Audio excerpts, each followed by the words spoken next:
Jadi sekarang mudah, fake news, hoax itu mudah. Tapi kita tidak boleh istilahnya gerundel. Ini realita. Karena itu ya kita terbuka.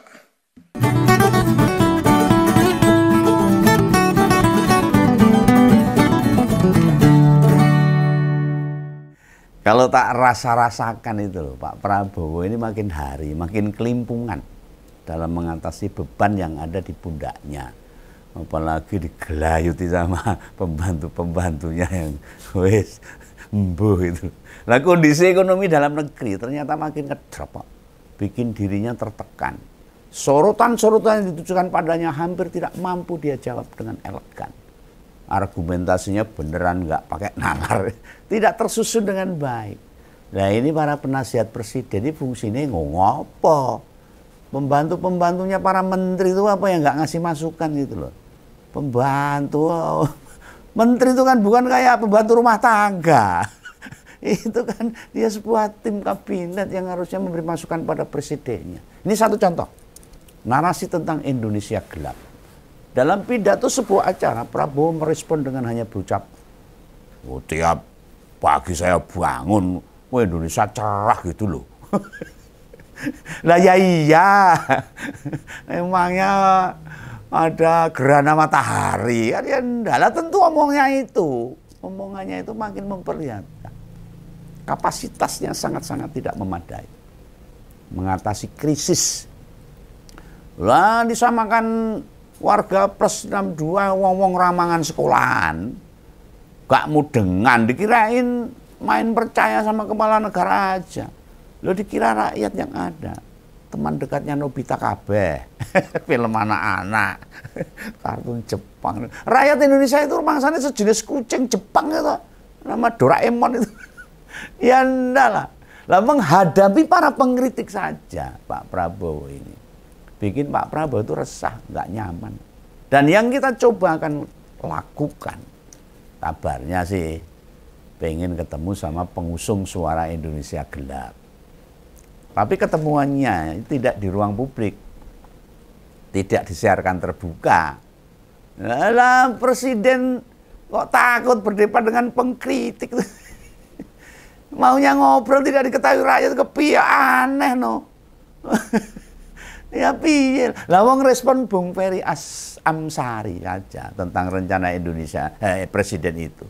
Dia merespon dengan kalimat, "Ya, bolehlah, asal gak gebrak-gebrak meja." Lah bukankah itu memberi sinyal itu, ngasih tanda ada ketakutan. Takut di sini bukan perkara argumentasi loh, tidak soal gak punya dasar. Rawani bantah-bantahan, berdebat, bukan itu, atau gak bisa menjelaskan. Mengapa mereka menyebut dengan Indonesia gelap? Bukan itu. Yang murni beneran takut. Kalau kenapa-kenapa itu loh. Tahu kenapa-kenapa. Ya sama dengan Om Begawan. Misalnya diundang ke istana misalnya. Mau diajak berbincang bareng perkara narasi-narasi yang selama ini tak bawakan. Yang banyak kritik kepada Pak Prabowo dan pemerintahan. Om Begawan akan berpikir 1000 kali. Siap hadir. Masalahnya dari berbagai perjalanan karier Pak Prabowo, dari cerita-cerita yang tersebar, karena wis nesu medeni. Sikap itu juga terlihat pas ketemu 7 jurnalis di ruang Garuda Yaksa Hambalang itu. Meskipun ada Uni Lubis, Mbak Nana, ada Bang Alvito Dianova. Perhatikan mimik muka. Kalimat yang muncul setelah pertanyaan diajukan. Kan efeknya do minggrang-minggring, takut Pak. Lah beberapa kali pergerakan tangan kepala negara agak menekan meja. Meski intonasinya presiden nggak meninggi. Intonasinya nggak kayak wong nesu tuh. Secara subjektif tak pahami. Ini terkesan intimidatif dengan cara mendorong-dorong meja. Lah mereka yang wartawan saja, yang posisinya dilindungi undang-undang, ngobrol sama presidennya gak iso garang kok. Orang itu jedar-jedar kayak biasanya. Gimana orang biasa seperti Om Begawan, akademisi, pengamat bertemu di ruangan tersendiri. Lah horor. Lah kualitas perbincangan termasuk pengguna kata serta kritik yang disodorkan para jurnalis itu cukup tajam. Itu magrek loh kalau diterima sama presiden tuh. Kalau mendengarkan pertanyaan para jurnalis tuh. Lah langsung yang kebetulan nanya biasanya nggak ngerespon balik jawaban dari presiden. Gestur Pak Prabowo kayak nggak kenapa-kenapa. Ning gawe orang yang dipentelengi wedi. Nah, di sisi lain partai-partai pendukung pemerintah nggak ada belas yang berani ngebantah. Indonesia nggak gelap, kata Pak Prabowo. Mau ditunggu hingga lebaran kuda. Buat do kucing, tak jamin nggak akan kejadian. Orang-orang yang berseberangan dengan pemerintah beneran diajak diskusi. Ora sido. Presiden sempat nyebut nama Bung Rocky Gerung sebagai salah satu yang pengen diajak ngobrol. Soalnya dulu Bang Rocky Gerung sempat bareng loh. Pas 2014-2019. Nama lain yang juga diundang itu Bung Refli Harun, Pak Said Didu, Pak Ubaidillah, Mbah Amin Rais itu. Neng itu ya bola-balik bakalan jadi rencana saja. Cuma ada kata-kata akan, kayak Abu Nawas. Lebih bicara Indonesia gelap. Kok dimaknai bapaknya Didit, kok bapaknya jadi Pak Prabowo ini dengan makna tekstual aja. Penglihatan fisik aja. Ini memperlihatkan kegagalan Pak Prabowo mempertontonkan atau menjelaskan program pemerintah apa sih yang sedang dia jalani, harus dibawa kemana, apa yang diupayakan, apa yang diperjuangkan. Pak Prabowo memangnya bisa sebut beberapa kebijakan yang memang bakal berdampak baik untuk masyarakat. Kenyataannya ya, ya mungkin belum muncul mungkin, tapi kan tidak mengubah atau berdampak signifikan, merubah ke arah yang lebih baik negara ini belum ada. Yang kita hafal, yang sering kita dengar, semua programnya yang pasti ngabisin duit saja. Wah bro, yang efeknya masih abu-abu, belum jelas. Jangankan yang belum jalan, lah mau makan bergizi aja yang katanya memutar ekonomi desa.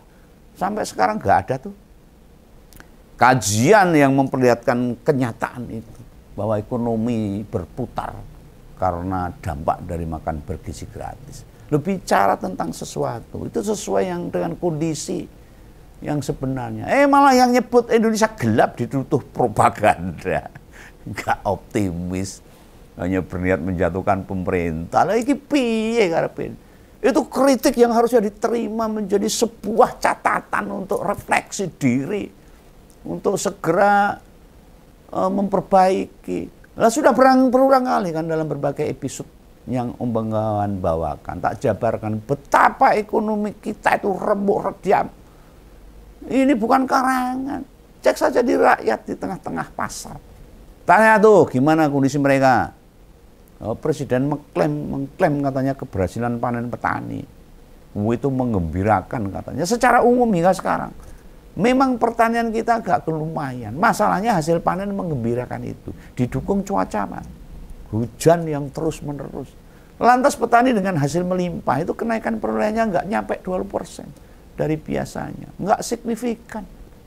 Artinya apa? Dalam 2-3 bulan sembari nunggu panenan berikutnya belum tentu cukup duit buat bertahan hidup. Belum tentu.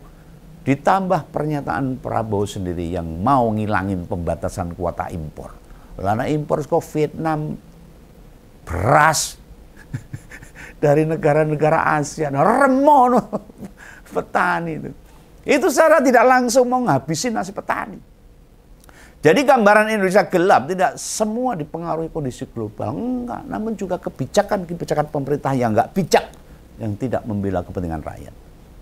Nah, menyimak secara lengkap obrolan presiden sama para jurnalis selama 3 jam kemarin itu, atau waktu presiden bertemu para pengusaha, tidak memberi gambaran apapun. Efeknya enggak ada. Dia justru berulang-ulang kali tidak menjabarkan dengan tepat. Apa sih langkah nyatanya? Biar keterpurukan ekonomi negara kita ini nggak berlarut-larut. Selain tentang penghapusan kuota impor, Pak Prabowo juga minta polisi soal TKDN alias tingkat komponen dalam negeri untuk dievaluasi lagi. Dalihnya apa? Kebijakan TKDN mesti realistis dan fleksibel. Loh ini saja nih presiden mudeng perkara TKDN enggak toh. Loh jadi gini loh, bagi Om Bengawan sing rung pasti duang soal TKDN, tak singgung sithik ya. Ini orang ngajari loh gitu. Sebuah industri yang memproduksi sebuah barang, yang merakit atau menciptakan benda, produk, harus ada komponen yang ada di dalam negeri, harusnya kan begitu. Aturannya beda-beda, ada yang 30%, 25%, dan macam-macam. Tergantung ketersediaan komponen di dalam negeri. Mengapa kebijakan itu diterapkan? Biar industri yang ada itu juga tumbuh. Mudeng lah. Ini contoh ini, misalnya gawe TV. Mungkin kabelnya atau skrupnya atau wadai, casingnya, monitornya atau kacanya harus produksi dalam negeri. Nggak boleh impor. Meski itu pabrik Samsung jadi rakitan TV Samsung di Indonesia. Nggak boleh semua komponen itu dari Korea impor. Begitu. Lah naik kebijakan TKDN dia nggak fleksibel, ditambah gak realistis. Terus pabrik sing memproduksi baut, pir, kaca, casing. Yang mau beli sopo? Lo masa depan pabrik apa nggak seperti Sritek? Nah, akhirnya pamitan bubar biuk PHK ribuan karyawan. Ciloko no. Lo kata rata-rata pabrik manufaktur, industri mesin serta elektronik punya perusahaan luar negeri semua kok. Yang dalam negeri dikit tidak bisa bersaing.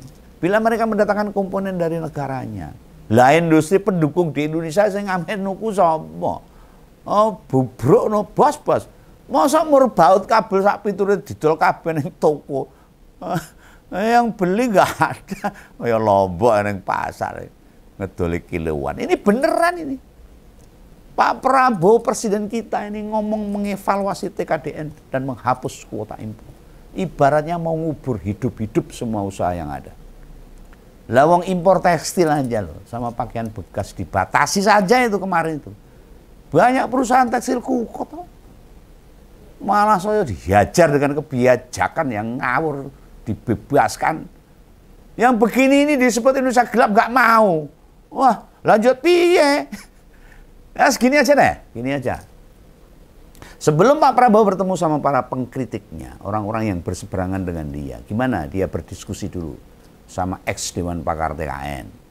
Itu ada nama Profesor Ferry Latuhihin. Ini bukan hoax loh, ini beneran dia bekas Dewan Pakar TKN, orangnya Pak Prabowo ini. Sekarang ini dia orang dekat presiden, yang terus-menerus bersuara kritis, nyorot berbagai kebijakan yang ada.